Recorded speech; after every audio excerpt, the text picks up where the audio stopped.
There's a photo on my wall of a woman I've never met, its left corner torn and patched together with tape. It's the late 1940s, and she hasn't yet reached the age of 30.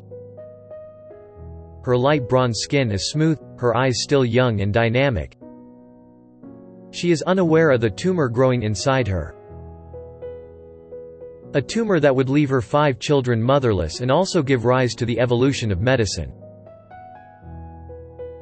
Beneath the photo, a caption says her name is Henrietta Lacks, Helen Lane, or Helen Larson.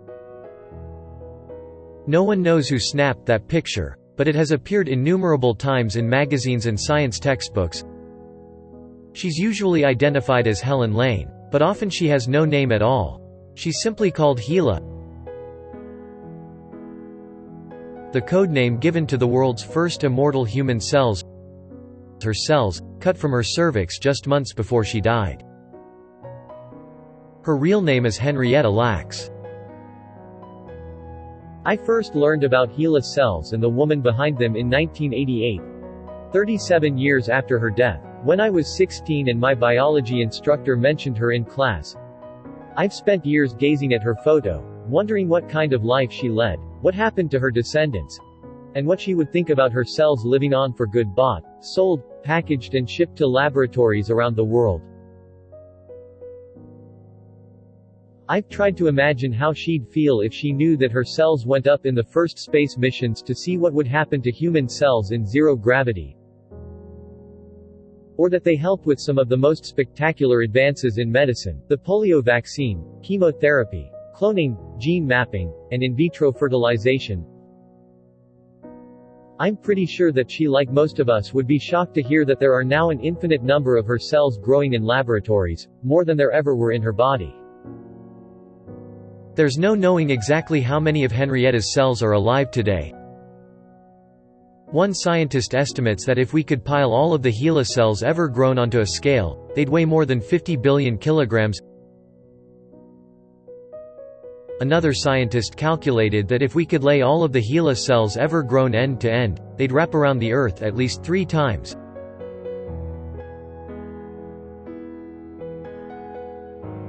Spanning more than 350 million feet. In her prime, Henrietta herself stood only a bit over 5 feet tall. Henrietta died in 1951 from cervical cancer. Before she expired, though, a surgeon took samples of her tumor and put them in a petri dish regardless of the absence of her consent. Scientists had been trying to keep human cells alive in culture for decades, but they all ultimately died. Henrietta's were different. Her cells reproduced an entire generation every 24 hours, and they never halted.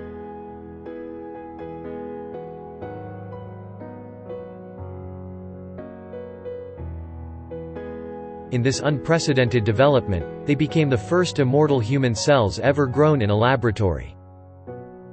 Henrietta's cells have now been living outside her body far longer than they ever lived inside. Many people believe that they were one of the most important developments in medicine in the last 100 years. However, few really knew much about her.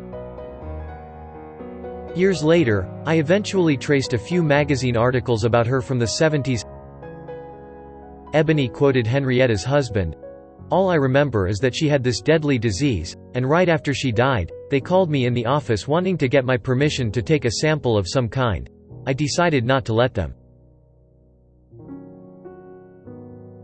Jet said the family was fuming at the doctor's deeds, and fuming at the publication of articles about the cells without their knowledge. The family felt exploited. Jet said, banging the back of their heads was a gnawing feeling that science and the press had made capital out of them.